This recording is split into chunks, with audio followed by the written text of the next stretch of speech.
amazing ladies. Welcome to the HerStory podcast. I am your host, Kylie King, the founder of Australian Ladies in Business Initiative.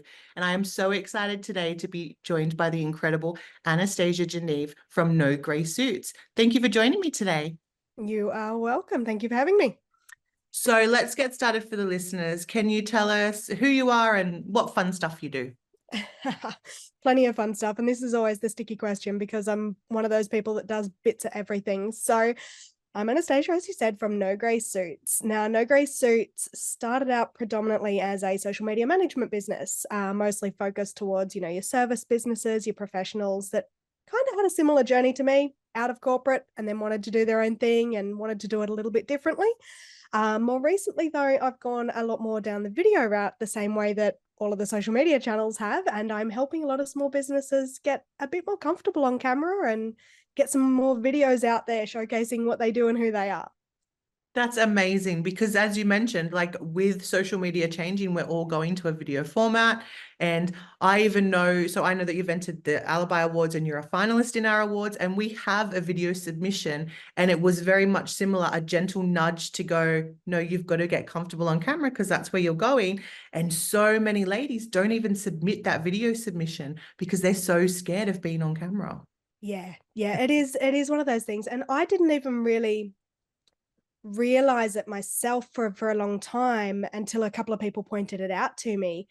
I am fairly comfortable on video, always have been. I did, as a kid, I did public speaking, I did debating, all of that kind of thing, drama, all of the rest of it, which means I've never really had a problem with it. So it never really clicked to me that people really do get scared being on video.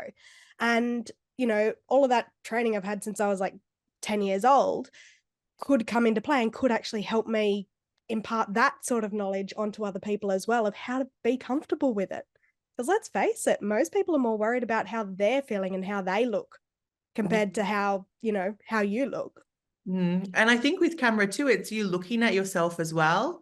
And then you noticing. It's like when they say when you write a book, put a cover over it. So you're just free writing and you're not editing it. Whereas when you're shooting a video, you're constantly looking at yourself and you're like, is that an overreaction? How's my hair? Have I got those baby hairs sticking up? Like, what is happening right now? Do I look too like serious? Do I have resting bitch face? Like all of these things we see while we're doing the video that we're assessing. Whereas if we were able to just, I guess, not look at it, then maybe we would feel different about it. It does make a difference. It does. And that's one thing that I have said to people a few times when, trying to sort of almost coach them with doing video is set your screen up, whatever you're using, Zoom, Google Meets, whatever it might be, set your screen up so that the people or person that you're talking to is up near the camera rather than you being up near the camera so that you're not so self-conscious about it. Yeah, because that's the thing. You should be looking at the camera because if not, when you're rewatching this, people are like, what is she looking at? She is looking at herself. Yeah. She's looking at the camera and making it about me. Yep. Oh, that's good. So you mentioned you left corporate and you've gone into your own business. So what got you started doing this? Because when I stalked you, I believe you had a very different business to the one you're doing now, or your expertise was a bit different to what you're doing now. Yeah, so I come from the finance world. So years ago, I fell into mortgage broking, loved it at the time and stayed there, ran my own mortgage broking business for a while. And then when it came time to sort of be a little bit more structured in our lives, I went into corporate. So I worked for one of the big banks, still in home lending, and still, dealing with people day to day. But after I had my kids, so I've got two kids, toddlers, as I affectionately call them.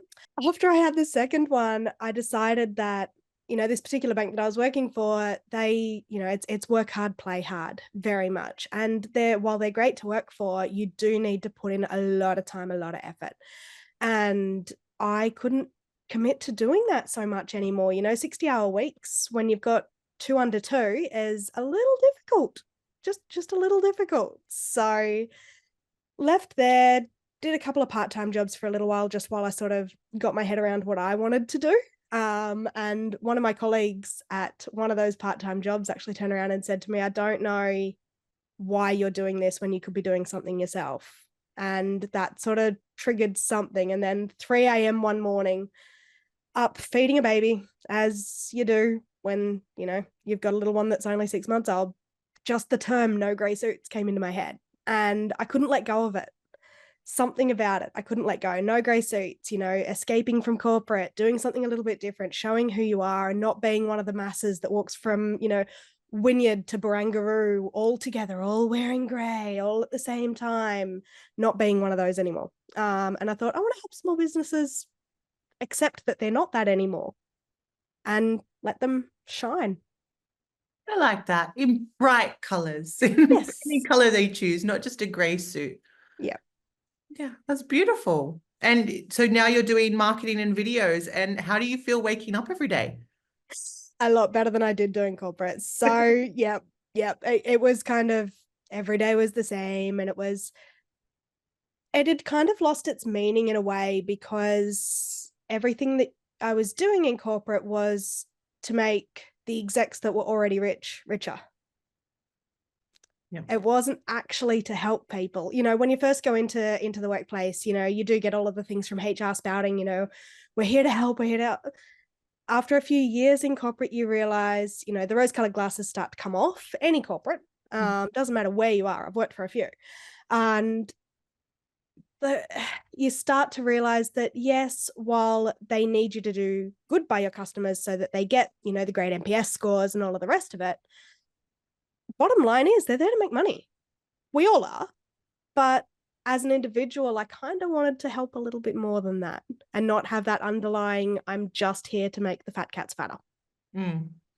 Yeah, that's understandable. And you would hope working for those, and what they're doing, like, as you said, a mortgage broker, you're helping people buy their own house. You would want to see that it's not just all about the money, but unfortunately, it's the way it is now, I guess. And as you said, getting the fat cats richer, which is it's really sad. So that's how the economy works. But, it's not what I wanted to do anymore. awesome. So what do you love now other than about the escaping corporate and not being all about the money? Money is still good because you need to run your business and you need to pay your bills. But Just what a do bit. you love about what you're doing now? Perfect timing, actually, because I got a message this morning from, it was a sort of customer of a customer where I'd been outsourced to just edit some videos, some testimonials. And, between myself and the video editor that I outsourced to, so it was like triple outsourced, but I worked with my video editor to put these testimonials together for this woman. And she's brilliant. I've always sort of admired her. I've known of her online, and I didn't deal with her direct. I dealt with somebody that she was working with. Put these testimonials together. She messaged me privately this morning and said, I just want to reach out and say thank you so much. I'd kind of lost my way and forgotten my why in my business a little bit. And the way that you've put those videos together and those testimonials really showed me, not just to show my customers, but really showed me how much what I do does actually mean and how it does actually help people. So just by editing a few videos, just by showing who she really was and what her customers really appreciated about her, made her feel better. And, I burst into tears as you do, like you hadn't already put the makeup on yet. But, it's the little things like that. It's, especially after doing some of the video stuff, it's having customers say to me, I actually feel more comfortable doing video on my own now.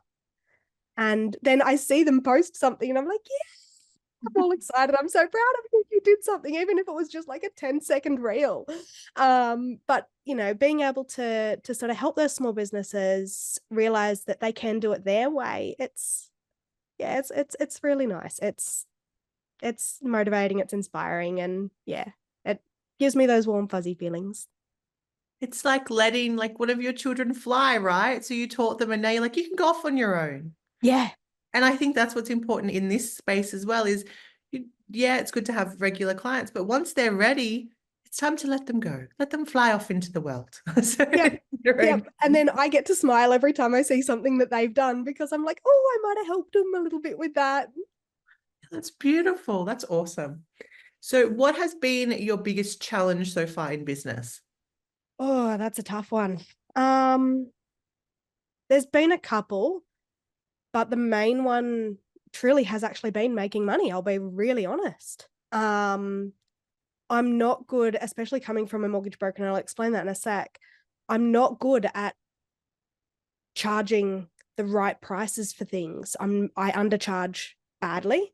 I do a lot of freebies, which And come no back one to listens to that part. No one listens to that part. I don't want you to get a whole bunch of emails going, we listened to the podcast. We want this freebie and undercharge. No, she's fixed it. It's an old challenge. Okay. So I am a lot better at it now. And I do tend to ask other business owners for input. And, you know, I've got an amazing community around me of business owners. And when I go to them now, it's like, they say to me, no, you should actually be charging about double that, if not more. So I have fixed it. So, you know, having that challenge of being able to charge what I'm worth, it icks me every time. Every single time I charge more than what I think I should, it does give me those icks. But coming from that ex-mortgage broker space, when you're a mortgage broker, even when you have your own business, you're not charging the client. You're getting paid commission from the bank. So this is the first business that I've had, or the first role that I've had, where I've had to actually charge people and quote people and tell people they have to give me money. So that's been a really, really big challenge to overcome. There has been asking for money, and asking for what I'm worth, and having staff now, even though my staff are contracted, helps with that, because now I have to pay them.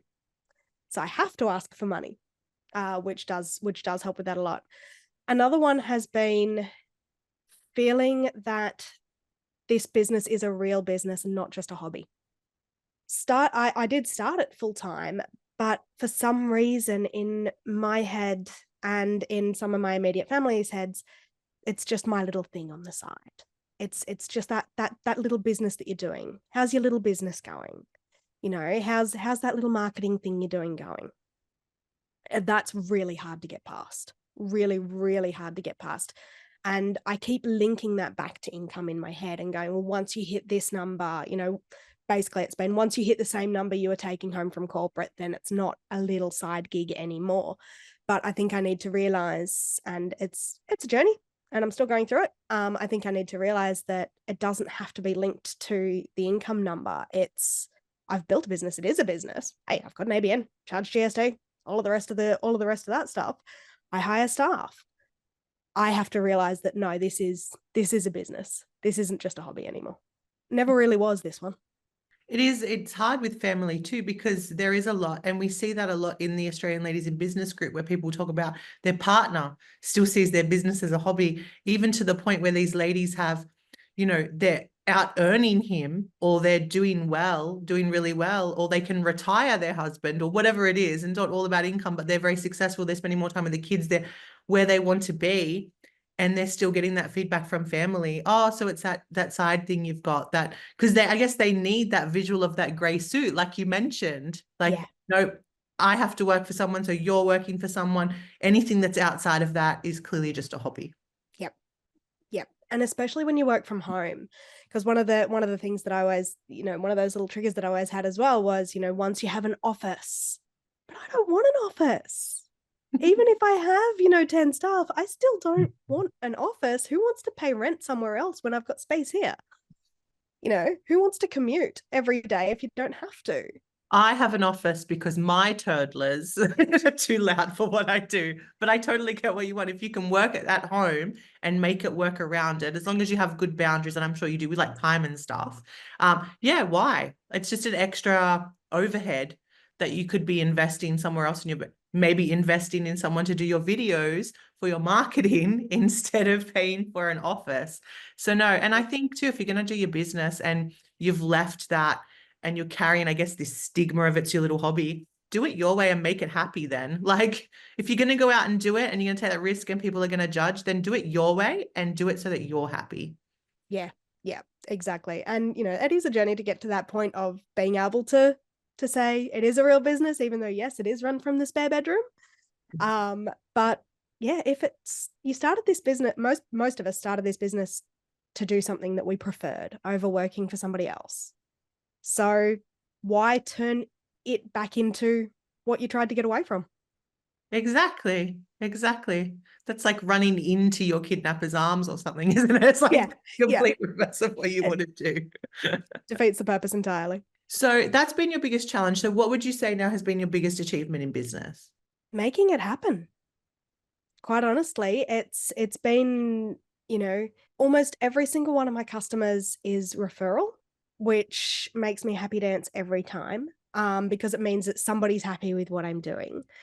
It's, I've got people coming to me and asking me to help. It is just that making it happen, waking up every day and looking at things and going, this is my little business. This is mine. I've created this from absolutely nothing. And it's working. It's actually working. And it's growing. I looked at my numbers as part of a quarterly planning day thing that I do with a local group. And I looked at my numbers last year and my profit margins were good. My numbers looked good. So even though on the day to day, I hadn't realized that it was actually going fairly well, even though I'm an ex numbers person, I don't look at my numbers. I avoid them like the plague. Don't ask me to do my own bookkeeping. I'm here But with you. I did I don't take have that look. No bookkeeping for me. I hire a bookkeeper.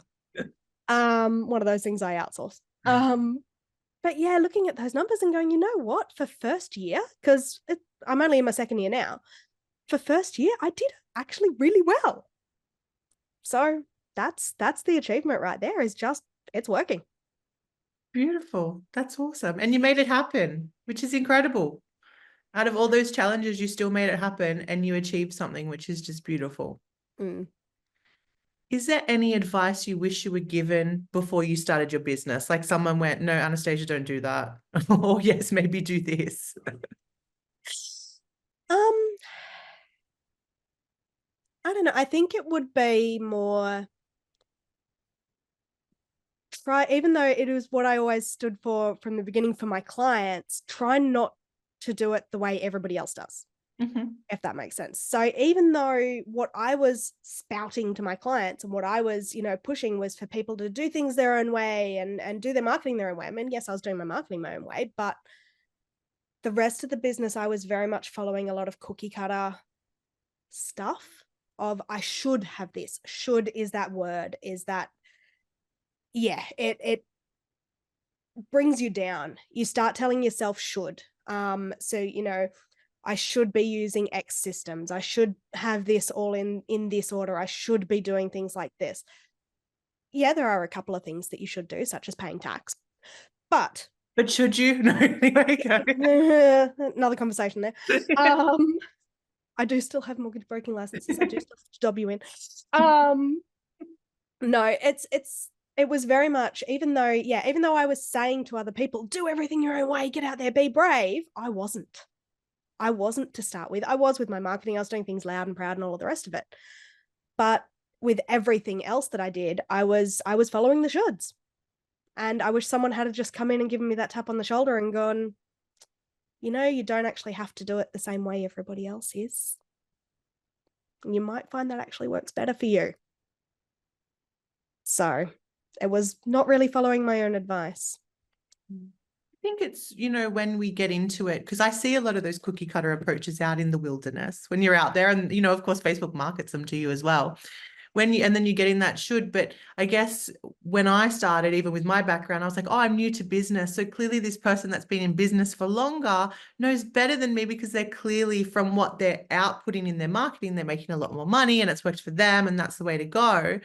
And then what I found is that I got to the point where I just didn't really want to play in my business anymore, because it didn't felt like I was in integrity of myself and I wasn't authentic, because I was following their approach.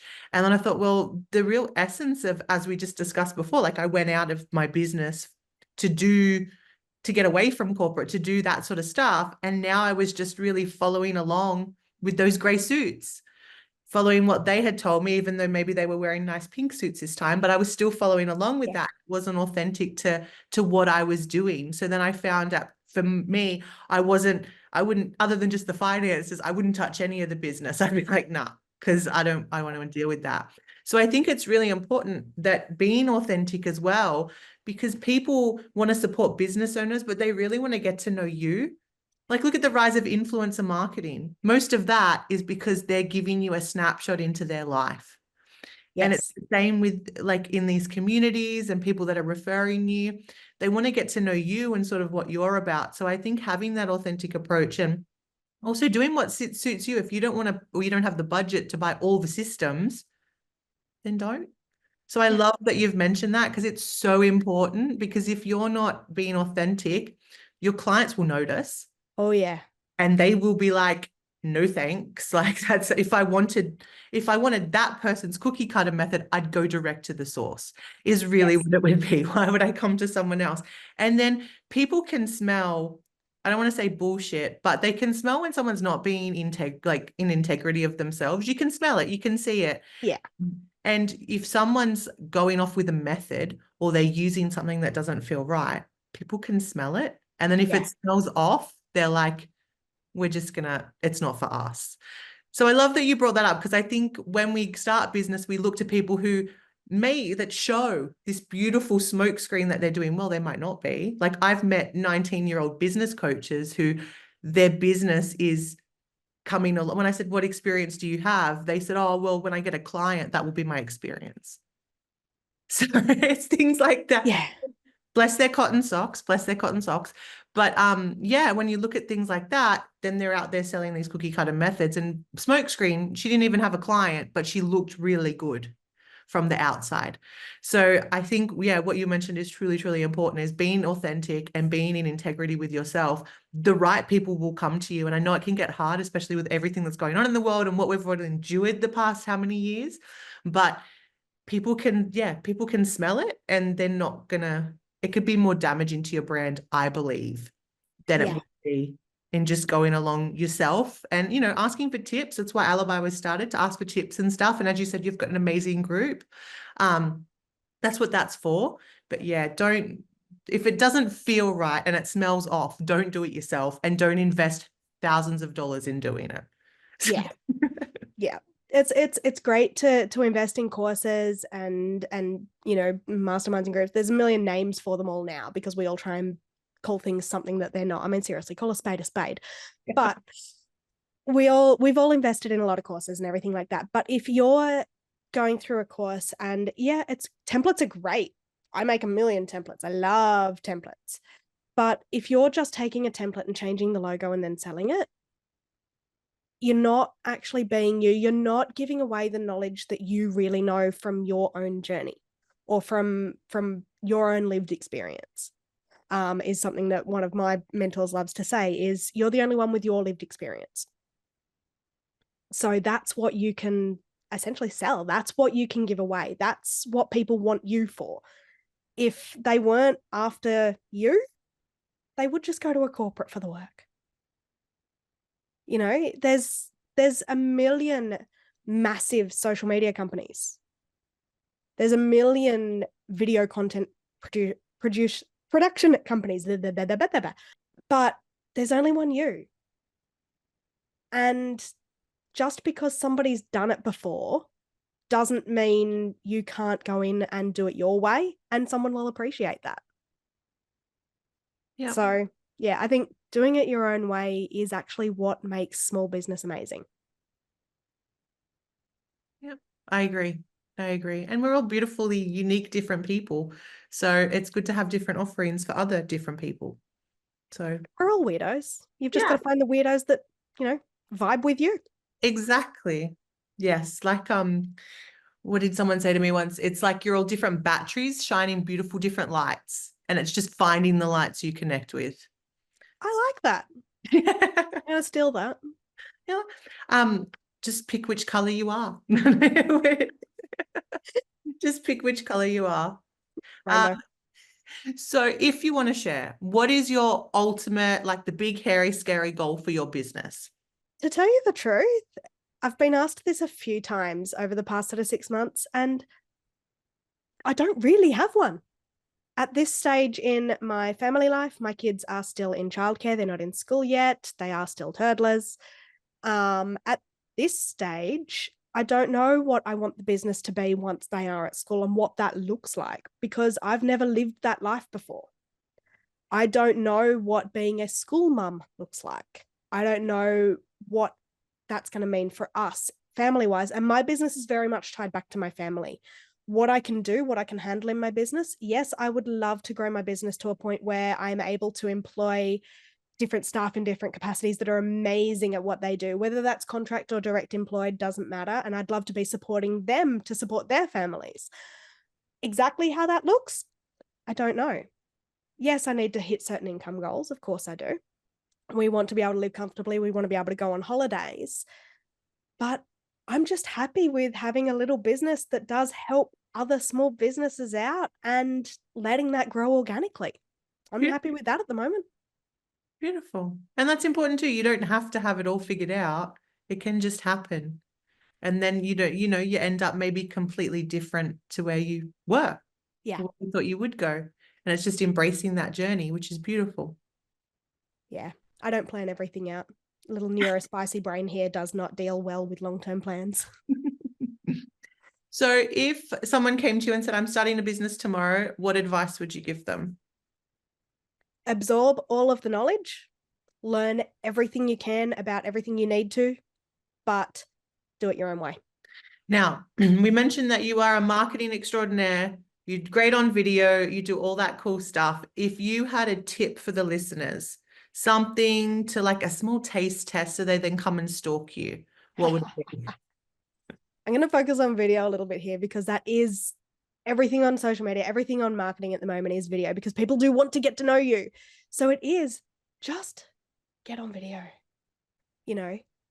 just step in front of a video, try and do one a day. You don't have to post them all. Just because you record something doesn't mean you have to put it out to the masses. Just get comfortable recording yourself each day. Talk shit. Talk about the book you read.